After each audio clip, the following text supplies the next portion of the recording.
Oseas es un libro profético del Antiguo Testamento. De manera específica, forma parte de los profetas menores. Oseas, hijo de Beeri, fue un profeta preexílico, es decir, que ejerció su ministerio profético antes del cautiverio babilónico, donde los israelitas fueron exiliados por Nabucodonosor hacia Babilonia. El nombre Oseas significa salvación. Se deriva del mismo nombre hebreo Yesha, del que se derivaron los nombres Josué, Isaías e incluso Jesús. Oseas era natural del reino del norte, donde en ese entonces Jeroboam II ejercía como rey. Si bien el reino del norte es conocido como Israel, en este libro se lo conoce también como Efraín, debido a que Jeroboam I era descendiente de esta tribu. A la par, Oseas profetizó en el periodo de Usías o Azarías, Jotam, Acaz y Ezequías, reyes en el reino del sur o Judá. Recordemos además que el reino del norte fue invadido y llevado cautivo a manos de Asiria, mientras que el reino del sur por Babilonia.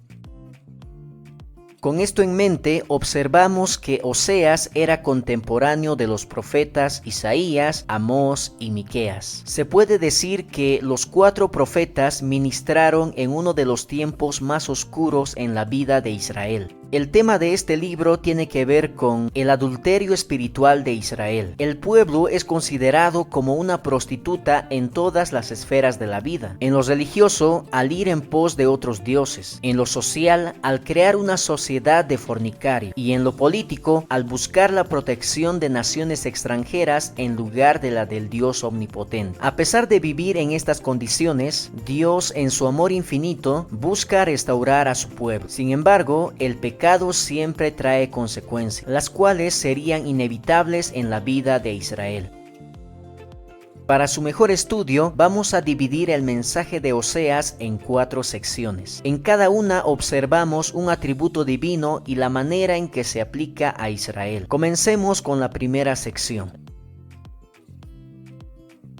La soberanía de Dios preserva a Israel. El libro comienza con un mandato divino seguramente impactante para el profeta. Debía tomar una mujer fornicaria y así tener hijos de fornicación. Podemos decir que esta infidelidad le permitía a Oseas sentir algo del dolor que Dios experimentaba a causa de la prostitución de su desposada Israel. De esta manera, el profeta toma como esposa a Gomer, hija de Diblaim. El nombre Gomer procede de un verbo que significa acabar, llegar al fin o completar. De este matrimonio nacerían 3 hijos, una mujer y 2 varones, los cuales son designados como hijos de fornicación, no porque no fuesen físicamente de Oseas, sino porque participaban de la mancha del carácter de su infiel madre. A través de estos hijos y sus nombres, Dios comienza a revelar su plan de retribución a su pueblo no arrepentido. Su primer hijo fue llamado Jezreel. Este nombre significa Dios esparce o Dios siembra, el cual representa el inminente juicio de Dios para con Israel. Esto es un recordatorio de lo que sucedió en el histórico valle de Jezreel, donde el rey Jehú masacró de manera terrible y extrema a la casa de Acab. De esta manera, Israel encontraría su fin en ese mismo valle. Su segunda hija fue llamada Lo-Ruama. Este nombre significa no compadecida o ella no ha obtenido compasión. La misma representa la retención de la misericordia de Dios para con Israel. Así como el amor conyugal de Oseas habían casi desaparecido debido a la promiscuidad de Gomer, la compasión de Dios hacia su adúltera esposa Israel se había estirado hasta el punto de ruptura. Su tercer hijo fue llamado Lo-Ammi. Este nombre significa no son mi pueblo, el cual representa la extracción del amor de Dios para con Israel. Este es un golpe directo al corazón del pueblo, debido a que Dios les había declarado: los tomaré a ustedes como pueblo mío y yo seré su Dios. En resumen, estos 3 nombres son una clara demostración de que el juicio de Dios estaba próximo a ejecutarse, y así Israel afrontaría las consecuencias de su pecado y su falta de arrepentimiento.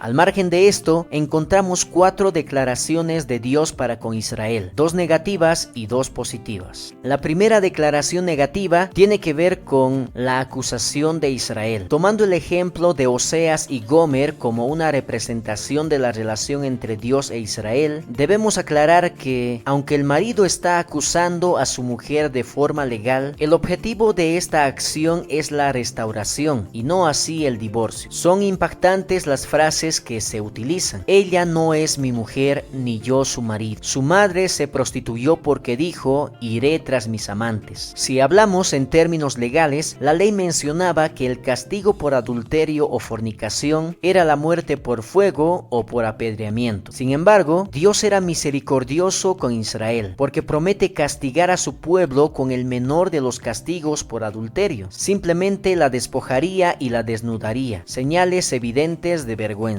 La segunda declaración negativa tiene que ver con el castigo de Israel. Ahora el pueblo tendría que sufrir las consecuencias de su prostitución, lo cual se puede resumir en el fracaso de sus cosechas. Se hace referencia a varios productos que Israel producía, tales como el trigo, el vino y el aceite, así también las vides y sus higueras. Todos estos productos eran dedicados a Baal, a quien, recordemos, se le atribuía el poder de dar fertilidad y fructificación a la tierra.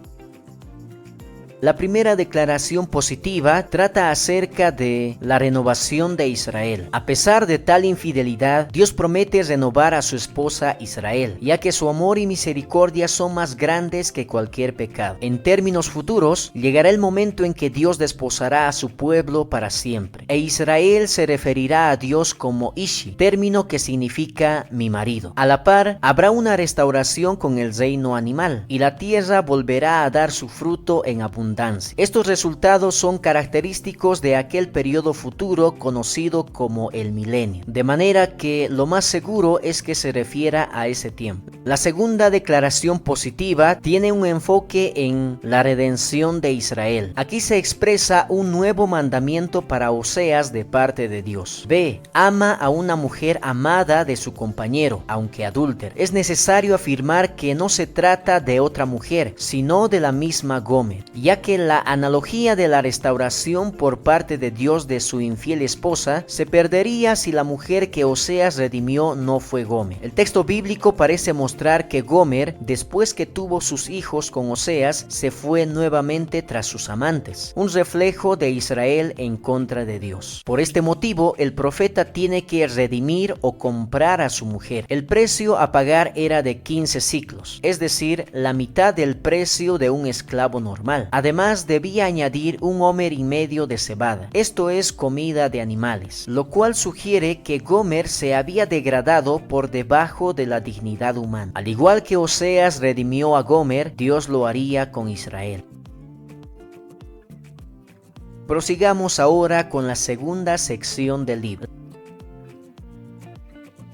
La santidad de Dios acusa a Israel. Esta sección inicia presentando a los dos inculpados por la situación actual de Israel. En primer lugar, el pueblo, inculpado por quebrantar los mandamientos de Dios. Hay 3 cualidades que habían desaparecido completamente en la vida de Israel: la verdad, la misericordia y el conocimiento de Dios. Este último nos muestra que los mandamientos divinos, especificados en la ley, fueron pisoteados por el pueblo. Tenían todos los recursos para hacer la voluntad de Dios. Sin embargo, optaron por vivir a su propia manera, quitando a Dios de sus vidas. Al extinguir el conocimiento de Dios, Israel había llegado a ser una sociedad verdaderamente violenta. De ahí las palabras perjurar, mentir, matar, hurtar y adulterar.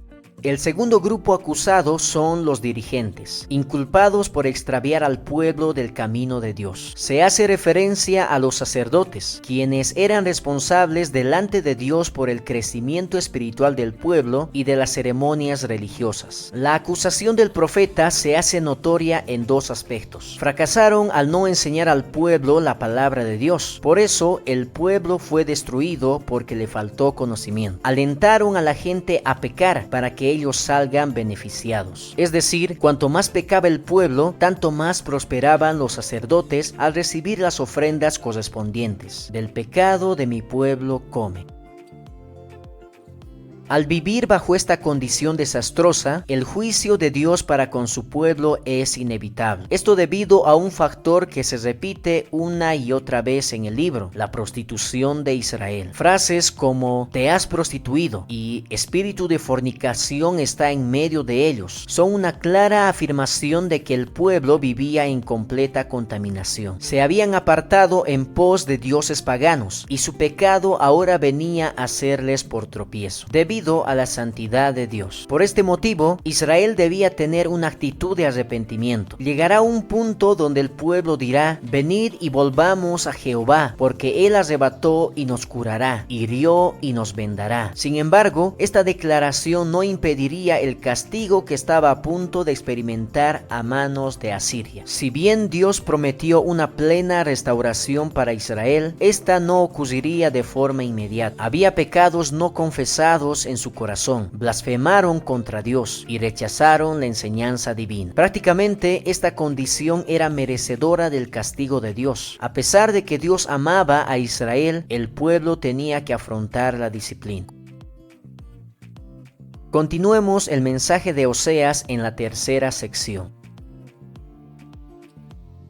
La justicia de Dios castiga a Israel. Lo primero que notamos en esta sección es que hay un rechazo abierto a 5 aspectos que corresponden a Dios, a los cuales el pueblo se había desviado. Rechazo a la bondad de Dios. De manera directa se menciona que Israel desechó el bien. El bien no solo es una referencia al carácter de Dios, sino también a la manifestación de su bondad en bendiciones a través del pacto. Dios siempre trató a su pueblo con amor e infinita bondad, y es lamentable cómo le estaban respondiendo. Rechazo a la soberanía de Dios. Esta acusación era referente a los reyes, quienes no fueron escogidos por Dios, sino según la conveniencia del pueblo. Israel se olvidó de aquella instrucción de parte de Dios: ciertamente pondrás por rey sobre ti al que Jehová tu Dios escogiere. Por traspasar estas ordenanzas, el reino del norte sufrió las consecuencias al ser gobernada por personas que únicamente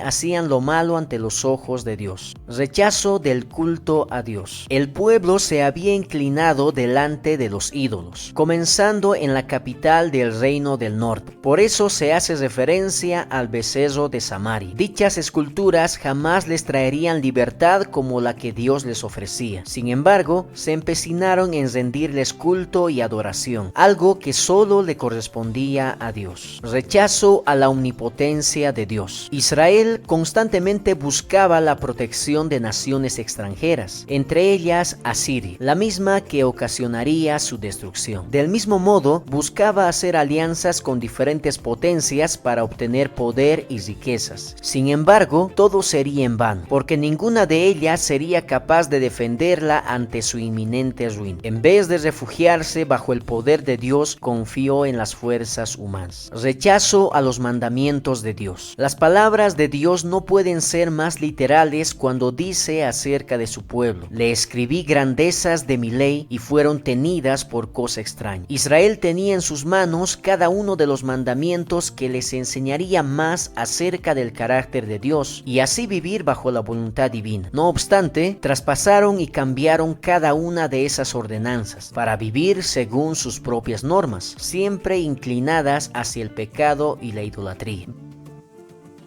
Después de exponer cada uno de los aspectos del rechazo que Israel había declarado abiertamente en contra de Dios, ahora Oseas muestra todo lo que traería el juicio de Dios para con su pueblo adúltero. Dolor. De manera directa, Dios advierte a su pueblo que no debía alegrarse hasta el punto de saltar de gozo como los pueblos, porque a causa de su comportamiento como ramera, sufriría dolor cuando sus cosechas comenzarían a fallar. Todos aquellos productos que habían dedicado a sus ídolos ahora no darían fruto alguno. Exilio. El reino del norte había buscado refugio bajo el poder de Egipto y Asiria. Este último los llevaría en cautiverio como esclavos. De esta manera entendemos entendemos que su aparente aliado sería el causante de su destrucción. Este exilio era inevitable. Había llegado los días de castigo y los días de la retribución, muerte. En este punto es importante recordar que Oseas se refiere al reino del norte también como Efraín. El nombre Efraín significa doblemente fructífero, el cual como consecuencia del juicio divino llegaría a ser estéril. El juicio de Dios se vería manifiesto en que no habrá nacimientos,